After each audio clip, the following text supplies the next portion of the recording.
Alright, video 845, the black belt. Greg gives us a little bit of insight into his deep knowledge of Japanese clothing and history. Greg says, "This is Japanese underwear. The dogi is a Japanese undergarment." No, Greg, that's ridiculous. This is Japanese underwear. This is a juban.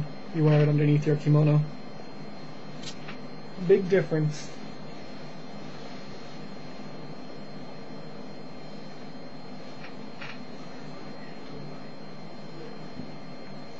It's pretty much the exact same as a kimono. Have the sleeves and everything. Just wore it underneath to keep your kimono from getting all soiled from sweat and things like that. This, the judogi, is based on samuegi, which is what Hozan Suzuki wears in his videos. It's casual wear nowadays, but it's the clothes that a monk wore when he was doing work around the temple grounds, things like that. It was just something different from his monk's robes. Greg also talked about the belt system. How, oh, you didn't wash your belt. No, Greg. Japanese people aren't dirty. You wash your clothes in Japan. First of all, the belt system was invented by Kano in 1886. He was using a Kyudan system. Before that, he was using the Menkyo system like all other arts in Japan, and then he created the Kyudan system around the 1880s. 1886 was when he first gave out a black belt. When people were training in judo at that time, they wore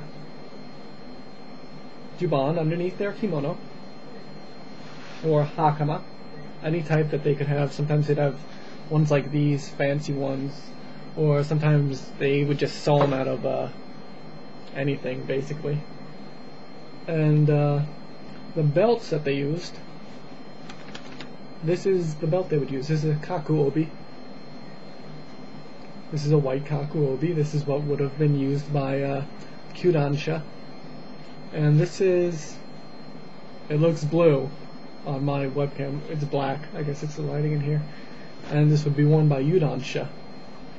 So up until, I'm not even sure when the modern form of belts came out, but this is what they would use.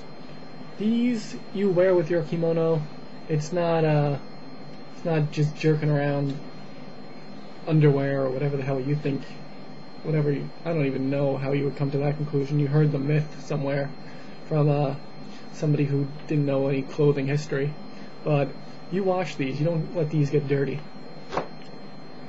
You don't wash them often, but depends on your financial situation, I guess. Yeah, so you would be wearing one of these, a hakama, or as your students call it, hakima. Greg, if you're Japanese, can you teach your students how to pronounce Japanese words? So the kaku will be all that stuff. But Greg, I guess I could do it in this. Let me explain something to you and your sister. In her cooking video, she has her kimono sleeves hang. She's really badly, actually. It looks like not how a normal Japanese person would dress. Some of the Japanese YouTubers had some comments about that, but I'm sure she didn't let them post those because she doesn't seem to do too well with that. But let me show you. I don't understand how your mom, who you claim is 100% Japanese, didn't teach this to your sister. But she's cooking, she has her kimono sleeve hanging over, gonna get it in crap.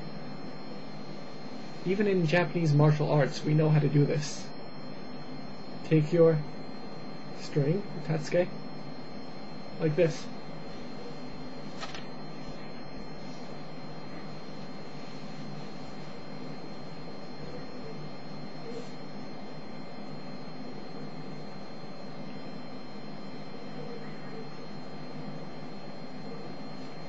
There you go.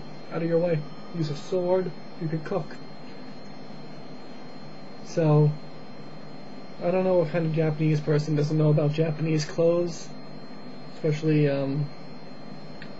someone who claims their mom is completely Japanese and their sister is cooking Japanese food and speaking Japanese but doesn't know how to keep her sleeves out of the food. It's really strange to me. But you might want to do some research before you comment on this stuff. And it's just ridiculous.